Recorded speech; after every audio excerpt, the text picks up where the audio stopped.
Hey everybody, welcome back to another episode of Difficult Conversations by Supply the Why. Tonight we have a great show for you, very timely topic. Should I stay or should I go? It's the decision whether or not that you and your family and your loved ones, pets, what have you, should you evacuate or should you try to ride out natural disasters? So this is all based on a post that I put out about a week ago on all the social media platforms that Supply the Why is on, regarding a conversation I overheard where people were debating what to do in these circumstances and you know, what's the perfect answer. So based on that and based on some prior interactions, I have the perfect guest, Miss Heather Hilliard. Let me go ahead and get her up. Hey, Heather. Hey, Dean, how you doing? I'm doing very well. Just wanted to have you come on and just kind of share your knowledge, share your wisdom, and just maybe if you could tell everybody a little bit about yourself and why you're the perfect person to have on the show to have this conversation with. Sure. Well, I want to thank you for having me. This is very timely. I am not only a certified emergency manager, but a certified floodplain manager. I live and am based in New Orleans, and currently I am in Florida responding to issues from Hurricane Ian. So I have been through, some of the worst storms we've had as a first responder, starting my career in EMS, moved into emergency management, got master's degrees, and continue to want to help my community. And now I'm doing it around the country. As a consultant, I left government work and I'm doing consulting so that I can take all the things I learned from all the bad things that have happened in New Orleans, from weather events, from marsh fires, from chemical accidents, train derailments, tornadoes, believe it or not, too. We've been hit a few times, and bringing it elsewhere. And that post that you had the other week really hit home. And I think I told you behind the scenes, for me, it's a hard choice for people, but I'm going to keep saying the same thing and promote evacuation. There are different ways to do it, different support systems, because if you get one person to evacuate, just like the starfish you throw back in the sea, you can save that one. And we've had, just devastating loss of life here in Florida. And I'm going to keep saying that same message. Let people help you if you need the help. Evacuate. That's the best course of action, not only for you and your loved ones, but also for first responders that are responding to a disaster. All right, so let's dive in here. All right, so let me get out my fork and knife. So we're talking about, should I stay or should I go? So I'm going to devil's advocate you a little bit here, because clearly people are going to say, of course you say evacuate. You're an emergency manager. It's what you planned for. It's your big game, so to speak.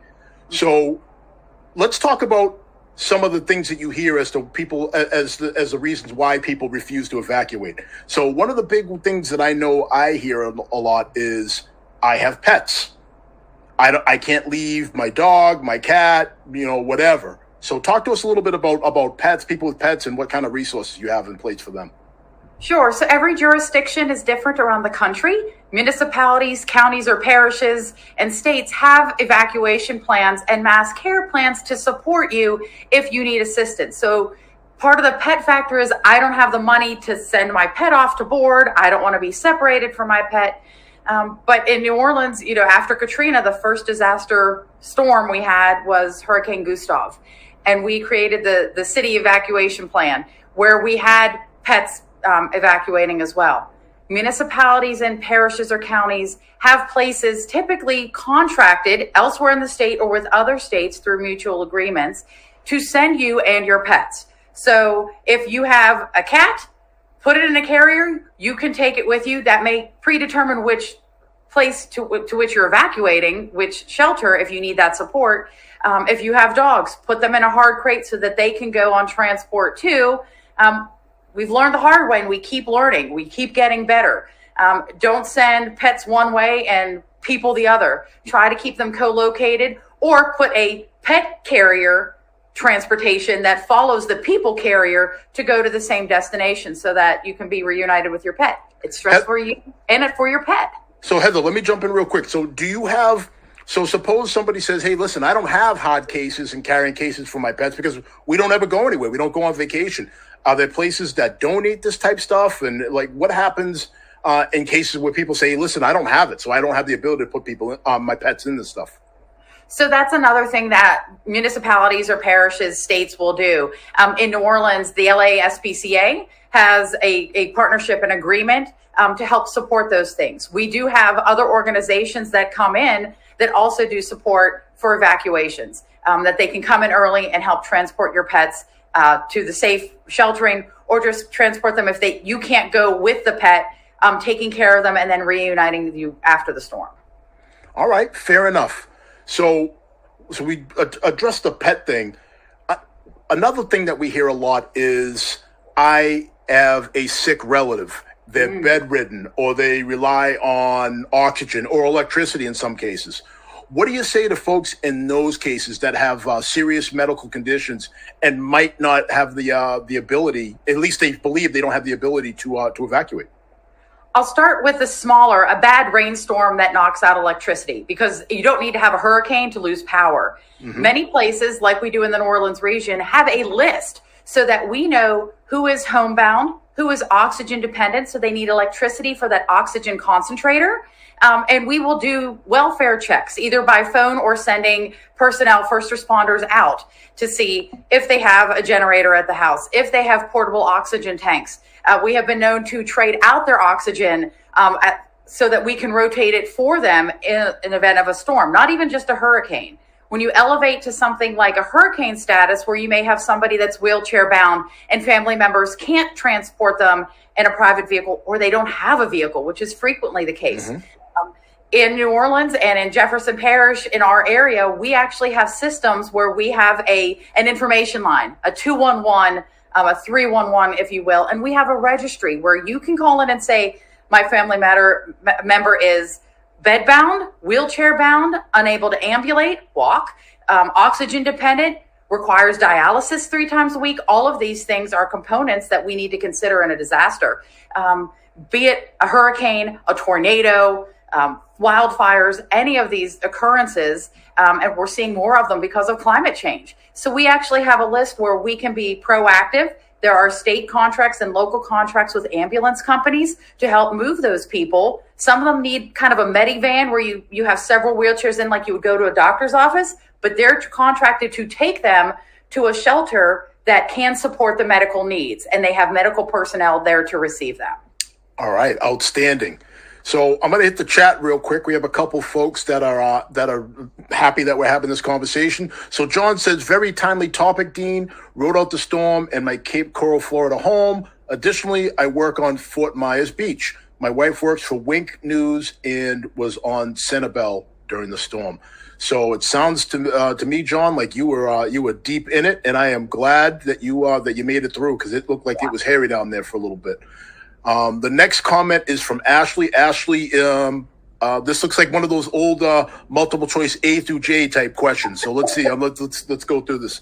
So she says, how can we ensure local level emergency management agencies are creating plans and providing resources for transportation and shelter support? Currently, there are no professional emergency management training standards or requirements to ensure that this occurs. There is also a lack of review and accountability of places that do not have them or have outdated plans. So, Heather, that's all you. Go ahead, jump in there. All right, I'm going to start with the last part first, and Ashley is a fellow CEM.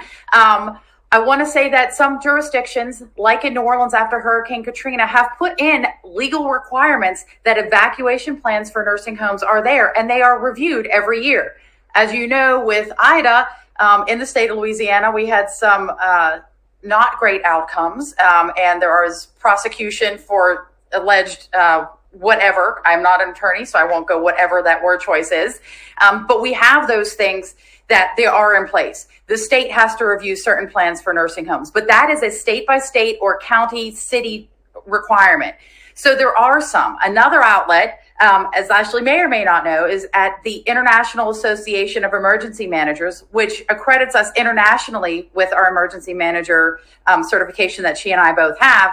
We have committees. We have a diversity committee on which I sit to make sure that it is equitable discussion and access to evacuate people, that not only certain nursing homes get that second eye or that wink wink so that they get out of plans. So we have committees that are looking to structure that more fully.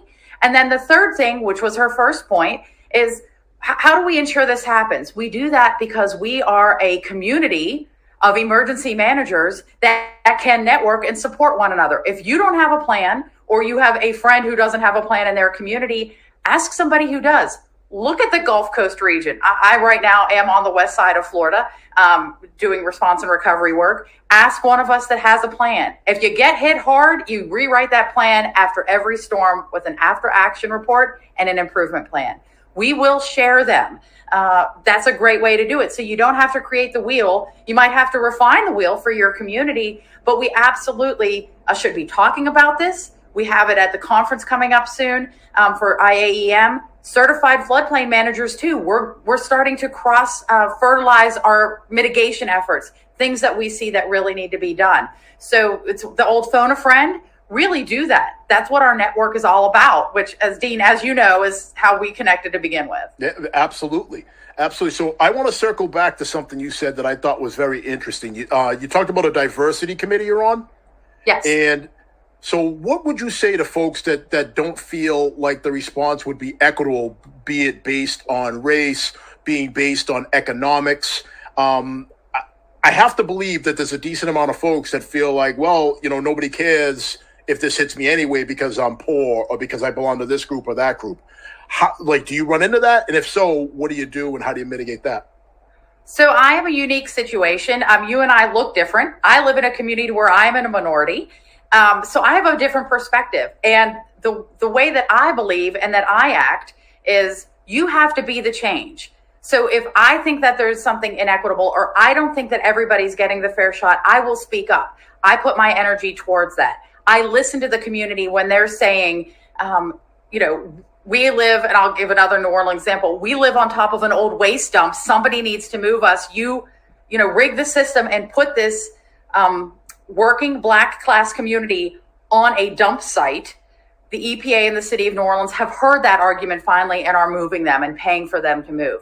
Change can happen. It does not happen quickly, but you need to get involved in committees. You need to read research like Dr. Junia Howe, who has put together research that shows after disaster, really wealth is decreased for Black families. We need to go back to the institutions that have created that and make the change so that we can take out of that inequity. Look at how to make justice come about. Look to ensure everybody has a seat at the table and is heard. You cannot give a token seat just to say you have somebody there. We really need to work on that, and you need to find somebody that can be your voice.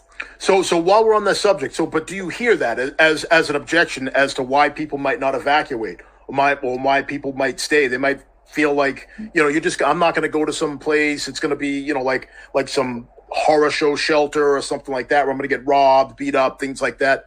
Are those some of the objections that you see? Heather, you there? Oh, you froze for a little bit there. No, I'm back. Okay. Sorry about that. We do hear that. Okay, go ahead. No, I got it. We do hear that. You don't care about me. The establishment of government, doesn't care about me. So after Katrina, we made sure to put in evacuation points looking at where is mass transit? What is the income of the population? Where are there no cars? Where is there a high density population within a home? So there's more people, meaning multi-generational or larger family units living together. You really need the community involvement and you need to use data. So it depends on where you are. People don't care about me. I'm low income. You don't see me. And we have to, as emergency managers, make the effort to be inclusive, to make sure we're listening to everybody, and that we are putting resources where the needs are. So we do hear that. 200 years is a long time to make a change. We need to do it. So it's not going to happen overnight. But with every event, we are making it better, seeing what works well, and taking best practices from other places to leverage. That's really what we need to do. And we keep I keep saying it, be the change. If it's not working, speak out, talk to your elected officials, talk to emergency managers, talk to community groups that can be a voice for you. We do hear them, and elected officials do listen. All right. So my next question is this. how do people go about finding these resources? So we spoke earlier about all these things that you have in place, these great programs you have in place that you can take advantage of before the storm hits, as far as specialized evacuation plans for pets, for people that are seriously infirm. How would one even go about finding these? Because not everybody's computer and tech savvy. Right. And we recognize that. So as public information officers or public affairs personnel, given your background, we look at this and say, how do you get the message out? People do still read the newspaper. Believe it or not, there's this print thing that used to come to the door every day. And we make sure to advertise in that. We do mailers. We do doorknob hangers and go around to the areas that need the information. So it's at their house. We have town hall meetings. So it's not just all Facebook, Nextdoor, Instagram, Snap, Twitter. It's not all based that way. The people who hear those messages, honestly, sometimes we target the teenagers too, because if you are more affluent, you may think, I have the means to ride out the storm. I don't need to go anywhere. Yes, you do.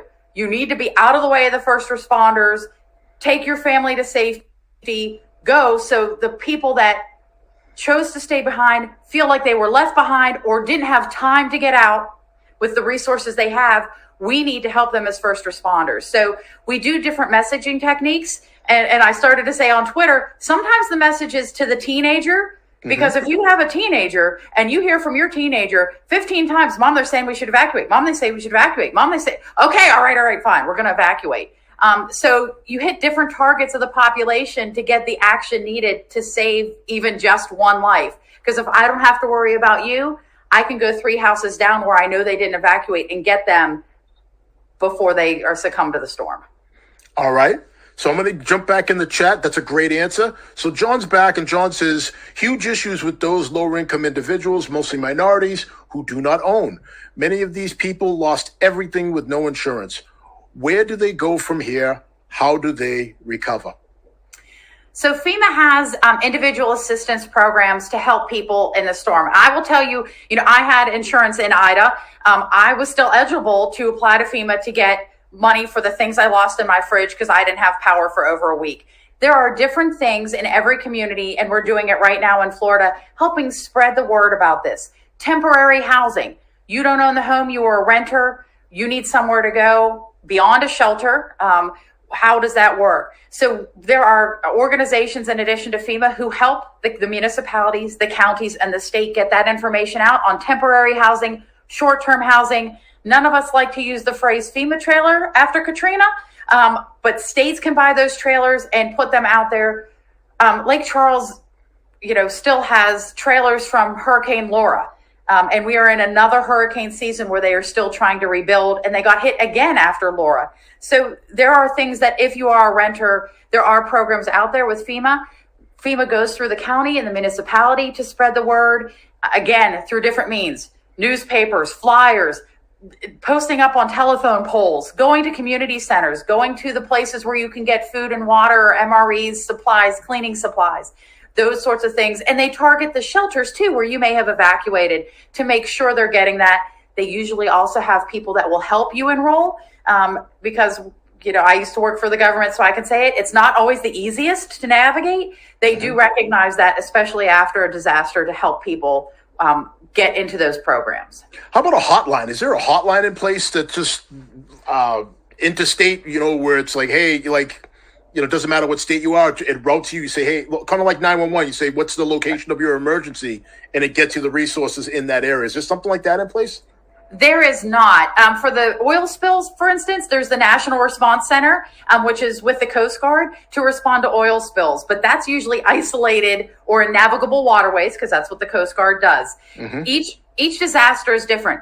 The best is to look at your county or your city. They will give that information out. So they will also put that information out beforehand, like follow us on X, Y, or Z media outlets. Look at the news. The news usually, and John mentioned earlier, I think that his wife worked for the news. They will have a ticker tape at the bottom saying, which county, Manatee County, here's the phone number. Hardy County, here's the phone number. So that it's a regional thing and you don't have to be at home to hear how you're going to get help. But there's information out there, but it's not standard because every hurricane is different. Every tornado is different. And we tailor what's needed and how the messages go out to every event. That's wonderful. So you mentioned ticker tape. So I'm going to pause here for a second. This is Difficult Conversations by Supply the Why. We're here with Ms. Heather Hilliard. She's dropping some knowledge in regards to should I stay or should I go? The decision to evacuate during a natural disaster. If you like this conversation, please like and subscribe to Supply the Why on all of your favorite social media platforms. Every little bit helps. And episodes like this, it's very timely now, but we're hoping that this will help people in the future too when it comes down to figuring out what their best options are. And you never know. Your question might be something somebody else wants to ask, and it could save a life. So please help us get the word out there that way. So Heather, we're down to under 10 minutes.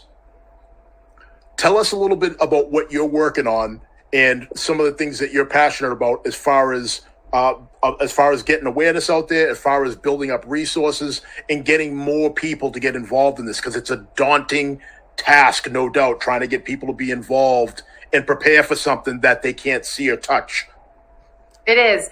There's really kind of two sides to that. And one is something personally, even before Katrina, but when I saw the devastation we had with Katrina really kicked off. So that first piece is equity and inclusion. And how do you make sure the right people at the table and they're heard? So looking at lots of different data sources and socioeconomic status, where people are. Part of my floodplain hat that I wear really has seen that lower income people, particularly of non-white status, are relegated to purchase suboptimal property. And that's a very academic way to say they get the stuff that the people with money don't want. And it's typically in floodplains. Beachfront property is high dollar, but just behind it is usually where the surge comes in and it sits. There's also, in the marshes and when we get surge in Louisiana, a lot of those folks were fishers or oyster men and women, that it's really a different kind of life and job style that they depend on that natural resource that can also take their life. So I have been very vocal, and that's one of the things on the diversity committee for IEM that I am passionate about, is making sure the people in DC hear the problems that I have seen that New Orleans still has, but we come at it at a different angle because we aren't the predominantly white society. We, everybody at the leadership level, from the mayor, the chief of police, the fire chief, come from the community. They are not white people leading the charge. So they have a different perspective they're bringing, and hearing what they're saying and what the community needs and pulling in data sources really to get that message heard at FEMA, at state levels. I'm in consulting and with clients too. FEMA is putting in diversity requirements, disadvantaged community requirements for grants. So if we can help a community that we're assisting with grants or assisting in recovery and say, we know what used to be here. Let's show that data and how we can help leverage and get more money for that community to raise houses, to build a different, perhaps a solar, a green infrastructure system, to look at stormwater differently and how you do detention and retention ponds instead of just pumping it away to flood some other community, those sorts of things. So that's kind of part one. And I'm trying to, keep it calm for you, Dean. But that's really... Let it out, Heather. No. I'm keeping it calm. So that's part one. The second is we need to do more education. We need to listen to what the community wants. In the BP oil spill, for instance, we listened to people who had fished and shrimped for decades and generations.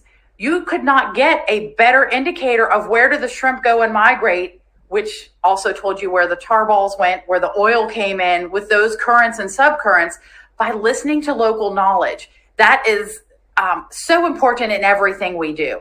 So that's another way. Listen to what the community needs or what it hasn't been getting. And not everybody can be satisfied all the time, but we can certainly keep working to make it better and share and leverage between emergency managers, between floodplain managers, between just community and those involved in the community, that here's what worked for us, here's what didn't, don't try it again. But looking at that, we really need to listen more and take that data and show the government that has these federal grants that are meant for these sorts of things how we can make it better based on fact rather than complaint, squeaky wheel, things people don't want to hear, or politics. We really need to get beyond that to work forward. That's a fantastic, very comprehensive answer there, Heather. So I'm just gonna ask you something real quick, and then John's got a statement in the chat I want to get to. Talk to me in about 60 seconds or so. What is the collaboration like between the different stakeholders and the different first responders? Because I know in some areas, believe it or not, in the North, sometimes it's like you stay in your sandbox, I'll stay in mine. So is it like that there? Are you able to work seamlessly with the police, the fire department, the hospitals? Tell us a little bit about that process. There are always intercommunication challenges. It is not always smooth. You have people who have their own personal or professional agendas for their entity, their organization, their agency. We're better about getting around that. The more disasters you have happen to your community, the better you are at listening, because you do not want to repeat. Surprisingly, that makes sense. You know, that's less. I think the first year of COVID, we stood up our EOC 8 times. I think we only got in the cone actually 4, but we stood up 8 times.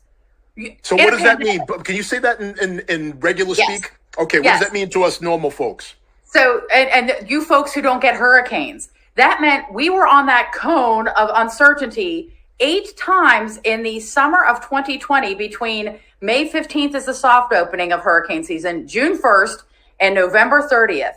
8 storms in the Gulf could have come at us, and we stood up. And we don't start the conversation when that cone hits in our area. We actually start the conversation well before. We know the players. I'm not going to call you for the first time and say, hey, I hear that you're with the power company. Can you come to my emergency operations center to help? Because if that's the first time you're having the conversation, you got a world of problems coming. We need to communicate early and often, teach each other what we do, and share the resources, which, again, if you're hit often, you learn how to do that to lift the community, to make it better for individuals. It doesn't happen always well, but we're always trying, and we're working towards it. And police and fire as well. You're able to to get them involved in the conversation. So emergency operations centers have positions, and they're called emergency support functions. They have one for police. They have one for fire. They have one for EMS and public health. There are 15 different seats at the table. 16 in Louisiana because of cyber. We've created that with the National Guard. But there are 15 different positions at the table, in addition to operations that happen, in addition to, planning, the administration and finance, those sorts of things. There are all these people that come with a stake in the game. Utility companies don't want you to be mad at them because they didn't participate in early conversations. They will be there. Trust me. They will make sure to have somebody there with you. Police and fire as well. EMS. We work together very well in storms. Even when it's a private EMS company, or, there's we have multiple police jurisdictions down here. We'll come together to make sure that we're supporting one another to keep it the least bad as possible. And that involves getting people out when we say. All right. Well, fair enough. We're down to about 90 seconds here. John says a hotline would be helpful. Teams of people who get out into these disasters to provide valuable recovery information would also help. I've met lots of people who do not even know where to begin. And I'd say amen to that. And then, John, I know that you that this comment means a lot to you from your former job, what you did before, because in law enforcement, this is a critical component, which is you build relationships in your communities before something bad happens. That way, when you go back and ask people to trust you, there's a foundation that you can build from. It's not just it's not like a cold call, so to speak. It takes 6 times for research has shown this, 6 times for somebody to hear something before they believe it. If you wait till 3 days before a storm, you don't have 6 times to share. So you have to have the conversation all year long, not just in hurricane season, not just in wildfire season, not just in tornado season. You need to be educating constantly, using community emergency response teams, which are volunteers that are trained to go out. And you don't have to do it alone as emergency manager. Like I said earlier, reach out, have others help you be the change. All right. Heather, really quick, in about 10 seconds, how do people follow you? How do